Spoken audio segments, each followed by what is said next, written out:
પ્રશ્ન મિત્રો, સ્વાગત છે તમારું મિત્તલ વોઇસ ચેનલમાં। આજના વિડીયોમાં આપણે સાંભળીશું 16 સોમવારની વાર્તા। શ્રાવણ માસના દર સોમવારે શિવજીના મંદિરે જઈ ભાવપૂર્વક અને શ્રદ્ધાપૂર્વક શંકર પાર્વતીની પૂજા કરવી, તે દિવસે એકટાણું કરી વ્રતની પાવન પવિત્ર કથા સાંભળવી। કૈલાસ પર્વત પર શંકર પાર્વતી બેઠા બેઠા સોગઠાબાજી રમે છે। રમત જામી છે, પણ કોઈ હારતું નથી કે કોઈ જીતતું નથી। એટલામાં તપોધન નામનો એક બ્રાહ્મણ ફરતો ફરતો ત્યાં આવ્યો। એને જોઈને શિવજી કહેવા લાગ્યા કે હે બ્રાહ્મણ, તું જ કહે કોની હાર થઈ અને કોની જીત થઈ। ખોટું બોલીશ તો તારું બ્રહ્મત્વ લજવાશે। એટલું કહી શિવજીએ પાસા નાખ્યા। ત્યારે શિવજીના કોપથી અતિશય ડરી ગયેલો બ્રાહ્મણ બોલ્યો કે શિવજી જીત્યા અને પાર્વતીજી હાર્યા। બીજી વાર પાર્વતીએ પાસા નાખ્યા ત્યારે પણ બ્રાહ્મણે એમ જ બોલ્યો। હવે શિવજીનો વારો આવ્યો। શિવજીએ પાસા નાખ્યા ત્યારે પણ બ્રાહ્મણ બોલ્યો કે શિવજી જીત્યા, પાર્વતીજી હાર્યા। ત્રણ વાર બ્રાહ્મણને ખોટું બોલતો જોઈ પાર્વતીજીના ક્રોધનો પાર ન રહ્યો। તેમણે બ્રાહ્મણને શ્રાપ આપ્યો કે જા, તારા અંગે અંગ રક્તપીતીઓ કોઢ ફૂટી નીકળશે। શ્રાપ આપતા જ બ્રાહ્મણના શરીરે કોઢ નીકળવા લાગ્યો, પરુ વહેવા લાગ્યું। બ્રાહ્મણ તો પોતાના ભાગ્ય પર આંસુ સારતો કૈલાસ પરથી નીચે ઉતર્યો। રસ્તામાં ગાય મળી। ગાયને વાચા ફૂટતા પૂછ્યું, હે બ્રહ્મદેવ, ક્યાં જાઉં છો? બ્રાહ્મણ બોલ્યો કે પાર્વતીજીએ મને શ્રાપ આપ્યો છે, તેના નિવારણ માટે જાઉં છું। ત્યારે ગાય બોલી કે હે ભૂદેવ, મારી પીડા પણ સાંભળતા જાઉં। દૂધથી મારા આચર ફાટું થાય છે, પણ કોઈ મારું દૂધ મોઢે લગાવતું નથી। વાછડા લવારા ધાવતા નથી। અરે રે, મારા એવા તે કયા પાપ હશે? તમે મારા દુઃખનું નિવારણ પૂછતા આવજો। ત્યાંથી આગળ જતાં એક પંચકલ્યાણી ઘોડો સામે મળ્યો।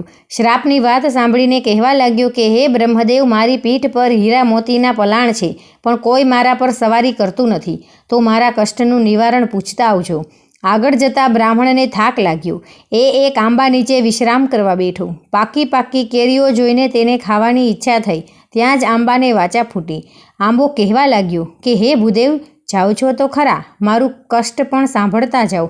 મારા ફળ કોઈ ખાતું નથી, ખાય છે તે મૃત્યુ પામે છે, તો મારા આ પાપનું નિવારણ પૂછતા આવજો। આગળ જતાં બ્રાહ્મણને તરસ લાગી। એ પાણી પીવા તળાવે ગયો। તળાવના કાંઠે એક મગરને રડતો દીઠો। બ્રાહ્મણને જોતાં જ મગર બોલ્યો કે હે ભૂદેવ, મારી કાયામાં લાય લાગી છે, અંગે અંગે કાળી બળતરા થાય છે, નથી પાણીમાં રહેવાતું કે નથી કાંઠે રહેવાતું, કૃપા કરીને મારા કષ્ટનું નિવારણ પૂછતા આવજો।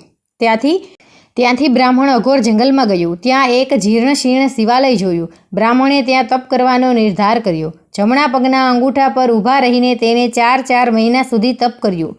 અન્ન, જળ અને ફૂલ ફળનો ત્યાગ કર્યો। ત્યારે શિવજી પ્રગટ થયા। વરદાન માંગવા કહ્યું। ત્યારે બ્રાહ્મણ રડતા રડતા બોલ્યો કે મારો કોઢ મટાડો। ત્યારે શિવજી બોલ્યા કે સર્વ વ્રતોમાં ઉત્તમ એવું મારું 16 સોમવારનું વ્રત તું કર, તેના પ્રભાવે તારા સર્વ દુઃખ ટળશે। બ્રાહ્મણ બોલ્યો, કૃપા કરીને મને એ વ્રતની વિધિ જણાવો। શિવજીએ વ્રતની વિધિ જણાવી। શ્રાવણ માસના પ્રથમ સોમવારે સૂતરના દોરાની શેર લઈ 4 ગાંઠ વાળવી। પીળા પેટે દોરો બાંધી મારા દર્શન કરી વાર્તા સાંભળવી, પછી એકટાણું કરવું। કારતક માસના અજવાળિયામાં વ્રત પૂરું થાય ત્યારે 4.25 શેર ઘઉંનો લોટ, 1.25 શેર ઘી, 1.25 શેર ગોળ લઈને તેના લાડુ કરવા। લાડુના 4 ભાગ કરી, એક ભાગ મારા પૂજારીને, બીજો ભાગ રમતા બાળકને, ત્રીજો ભાગ ગાયના ગોવાળને આપવું અને ચોથાથી કીડિયારું પૂરવું, રાત ન રાખવું। આ રીતે ઉજવણું કર્યા પછી તારી કાયા કંચન વર્ણી થશે। કર્શાશ્રુ સારતા બ્રાહ્મણ ગદગદે કંઠે ગાય, ઘોડો, આંબો અને મગરને યાદ કરી તેમના કષ્ટનું નિવારણ પૂછ્યું। ત્યારે શિવજી બોલ્યા, હે તપોધન, આ ગાયનું આગલા ભવમાં એક સ્ત્રી હતી, તેણે ધાવતા બાળકને તરછોડેલા। એ પાપના પ્રભાવે આ જન્મે કોઈ તેનું દૂધ પીતું નથી। તું એને દોહીને તે દૂધ મારા શિવલિંગ પર ચડાવજે, તેનાથી તેના કષ્ટનું નિવારણ થશે। પછી શિવે ઘોડાના પાપ વિશે જણાવતા કહ્યું કે એ ઘોડો ગયા ભવે એક ધૂર્ત શેઠ હતો।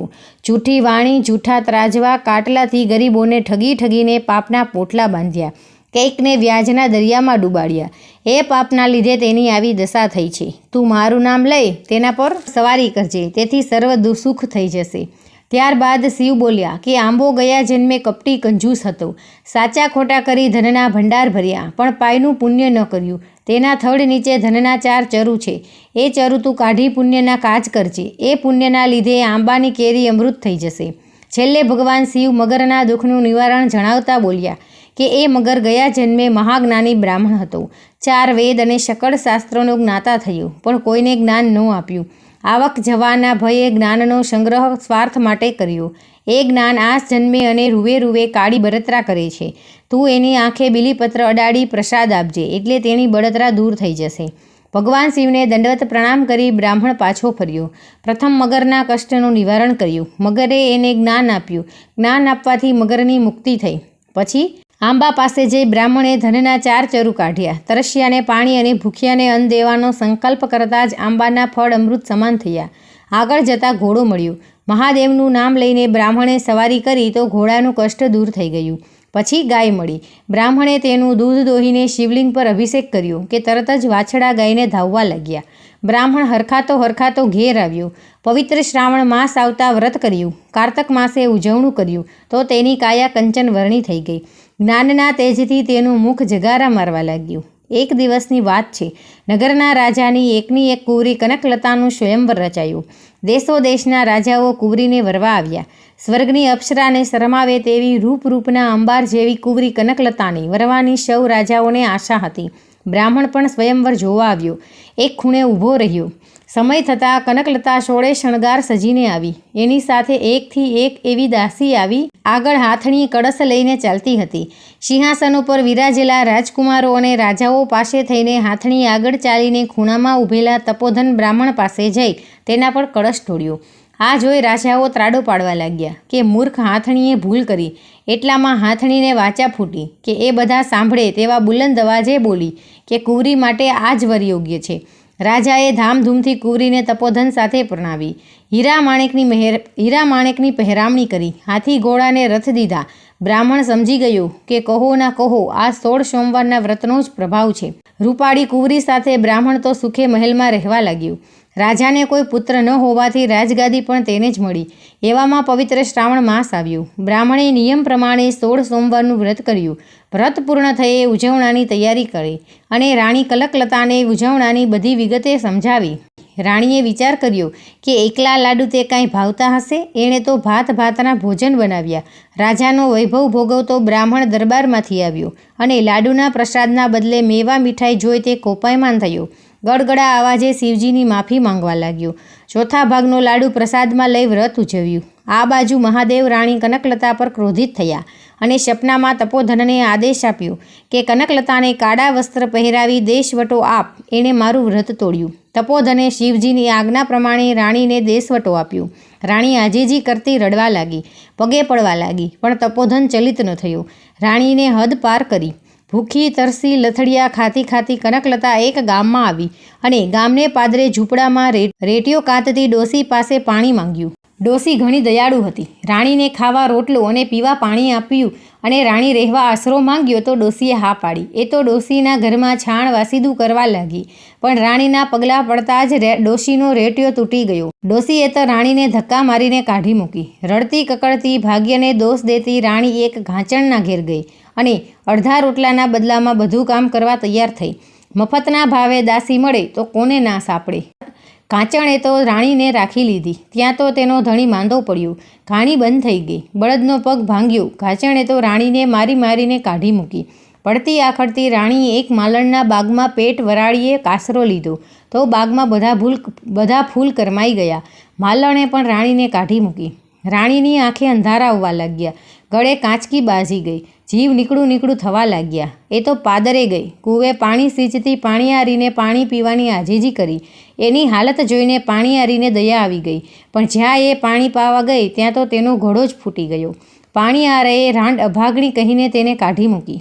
રાણીને ખાતરી થઈ ગઈ હવે કોઈ તેને સંઘરે તેમ નથી.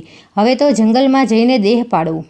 રાણી તો લથડિયા ખાતી કાંટા કાકરાની વેદના સહન કરતી જંગલમાં ગઈ. રસ્તામાં અત્રિ ઋષિનો આશ્રમ આવ્યો. એ તો ત્રિકાળ જ્ઞાની હતા. તેમણે રાણીને આશરો આપ્યો, જમાડી. પછી કહેવા લાગ્યા, હે બેટી, શાસ્ત્ર કહે છે કે વ્રત ભંગ કરનાર મહાપાપી બને છે. વળી તે તો દેવોના દેવ મહાદેવના વ્રતનો ભંગ કર્યો છે. જેના પર શિવ રૂઠે તેને કોણ જીવ સંઘરે.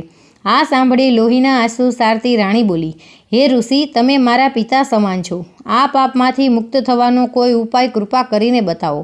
ત્યારે અત્રિ ઋષિએ રાણીને 16 સોમવારનું વ્રત કરવાનું કહ્યું. રાણી કનકલતાનું હૃદય પશ્ચાતાપથી યાવક યજ્ઞમાં બળીને પર્ણ કંચન બની ગયું. પવિત્ર શ્રાવણ માસ આવતા જ રાણીએ વ્રત લીધું. વ્રત પૂર્ણ થતાં શ્રદ્ધાભાવપૂર્વક ઉજવણું કર્યું. ભોળા શંભુએ પ્રસન્ન થઈને રાણીના સર્વદોષ માફ કર્યા. રાણીને ઘોર પાપમાંથી મુક્તિ મળી ગઈ. એ જ રાત્રે રાજા તપોધનને મહાદેવે સપનામાં દર્શન દઈને કહ્યું કે તારી રાણી 16 સોમવારનું વ્રત કરી પુણ્યશાળી બની છે, માટે તું જાતે જઈને તેને વાજતે ગાજતે મહેલે લઈ આવ. વહેલી સવારે જ રાજા તો રાણીને શોધવા નીકળ્યો. પૂછપરછ કરતાં જાણવા મળ્યું કે એક રૂડી-રૂપાળી સ્ત્રી ભિખારી જેવી દશામાં જંગલમાં ગઈ છે. રાજા જંગલમાં આવ્યો. અત્રિ ઋષિના આશ્રમે રાણીને જોતાં જ બંનેની આંખમાં હરખના આંસુ આવી ગયા. બંને ઋષિના પગે પડ્યા અને વિદાય માંગી. ત્યારે અત્રિ ઋષિએ રાણી કનકલતાની સેવાના બદલામાં અક્ષય પાત્ર આપ્યું. હજારો માણસોને જમાડે તો પણ રાંધેલું અનાજ ન ખૂટે એ પાત્ર હતું. હરખના આંસુ સારતા રાજા રાણી નગર તરફ પાછા ફર્યા. ગામના પાદરે જેનો ઘડો ફૂટી ગયો હતો તે પાણીયારી મળી. કનકલતાએ અક્ષય પાત્રમાં જળ લઈ ફૂટેલા ઘડા પર છાંટતા જ ઘડો સાજો થઈ ગયો. પાણીયારીએ આ ચમત્કારનું કારણ પૂછ્યું તો રાણીએ 16 સોમવારના વ્રતનો મહિમા વિગતે જણાવ્યો. આગળ જતાં માલણનો બાગ આવ્યો. કનકલતાના પગલાં પડતા જ કરમાયેલા ફૂલો પણ મહેકી ઉઠ્યા. માલણ તો લાકડીની જેમ રાણીના પગમાં પડી ગઈ. તેણે પણ વ્રત કરવાનો સંકલ્પ કર્યો. આગળ જતાં ઘાંચણની ડેલી આવી. રાણીના પગલાં પડતા જ બળદનો ભાંગેલો પગ સાજો થઈ ગયો. ઘાંચીની કાયા કંચનવર્ણી થઈ ગઈ. આ ચમત્કાર જોઈ ઘાંચણ તો રાજી રાજી થઈ ગઈ અને વ્રત કરવાનો સંકલ્પ કરવા લાગી. આગળ જતાં રેટીઓ કાંતતી ડોશીની ઝૂંપડી આવી. બિચારી ડોશી લમણે હાથ દઈને રડે છે. તેની આજીવિકા તૂટી ગઈ. કનકલતાએ રેટિયા પર હાથ ફેરવતા રેટીઓ આપમેળે ચાલવા લાગ્યો. ડોશીએ લાખ લાખ આશીર્વાદ આપ્યા. ચાલતા ચાલતા રાજા રાણી મહેલે આવ્યા. નગરમાં ઢંઢેરો પીટાવ્યો કે આવતીકાલે સૌ નગરજનો મહેલના પટાંગણમાં જમવા પધારે. કનકલતાએ અક્ષય પાત્રનું પૂજન કરી સંકલ્પ કરી 32 શાક અને 33 ભાતના પકવાનના થાળ ભરાવા લાગ્યા. જેમ જેમ નગરજનો આવતા ગયા તેમ તેમ પીરસાતું ગયું. સૌ અવલૌકિક સ્વાદના વખાણ કરતા આંગળા ચાટવા લાગ્યા. સૌ જમી રહ્યા પછી રાજા રાણી જમવા બેઠા. ત્યારે રાણી બોલી, મારે તો આજે મહાદેવનું વ્રત છે. કોઈ ભૂખ્યું માણસ વાર્તા સાંભળે પછી જ મારાથી એકટાણું કરાય. વાર્તા સાંભળે કોણ? રાજાએ તો સવારે જ જમી લીધું હતું. તત્કાળ પ્રધાનને બોલાવીને આદેશ આપ્યો કે કોઈ ભૂખ્યા માણસને બોલાવી લાવો. પ્રધાન ઘેર ઘેર પૂછવા લાગ્યો. એક કુંભારના ઘેર સાસુ બહુ ઝઘડ્યા હોવાથી સાસુ જમી ન હતી. વળી એ 100 વર્ષની ડોસી હતી એટલે ડગલું ચાલી ન શકતી હતી. આંખે ભળાતું નથી, કાને સંભળાતું નથી અને જમવા લઈ જાય કોણ? પ્રધાને તરત સુખપાલ મંગાવી અંદર 1.25 મણની તળાઈ પાથરી. ડોશીને વાજતે ગાજતે મહેલે લવાઈ. માનપાન આપી ઢોલીએ બેસાડી કનકલતાએ ડોશીના હાથમાં ચોખાના દાણા આપતા મોટેથી કહ્યું, માં, હું મહાદેવની વાર્તા કહું છું. તમે જય શંકર કહી હોકારો દેજો. કનકલતાએ તો ઘીનો દીવો કરી વાર્તા કહેવા લાગી. ડોશી હોકારો દેવા લાગી. પહેલા હોકારે કાનની બેરાશ ગઈ. બીજા હોકારે આંખોની અજવાળા થયા. ત્રીજો હોકારો શરીરમાં નવી શક્તિ આવી. ડોશી તો બોલી ઉઠી, દીકરી, મહાદેવ મારા પર રીઝ્યા. ત્યારે કનકલતા શિવજીને દંડવત પ્રણામ કરી ગડગડા અવાજે બોલી, માં, આ તો મહાદેવને અત્યંત પ્રિય એવા 16 સોમવાર વ્રતનો પ્રભાવ છે. તમે ભક્તિથી વાર્તા સાંભળી તેનું મહાદેવે તમને ફળ દીધું છે. ત્યારે ડોશીની આંખમાં હરખના આંસુ આવી ગયા. ડોશી પગે ચાલીને ઘરે ગયા અને ઘરે જઈ સોયમાં દોરો પુરવ્યો તો વહુ આભી થઈ ગઈ. એણે પણ વ્રત કરવાનો સંકલ્પ કર્યો. પવિત્ર શ્રાવણ માસ આવતા રાજા રાણી ફરી વ્રત આદર્યા અને કારતક માસે ઉજવણું કર્યું. પ્રસન્ન થયેલા શિવજીએ દેવના ચક્કર જેવો દીકરો દીધો. તેનું નામ દેવદત્ત રાખ્યું. એ પણ મા બાપ જેવો ધર્મનિષ્ઠ અને પ્રજાપાલક થયો. દેવદત્ત યુવાન થયો ત્યારે રાજા રાણી તેને રાજગાદી સોંપી ગંગા કિનારે ચાલ્યા ગયા અને શિવલિંગની સ્થાપના કરી.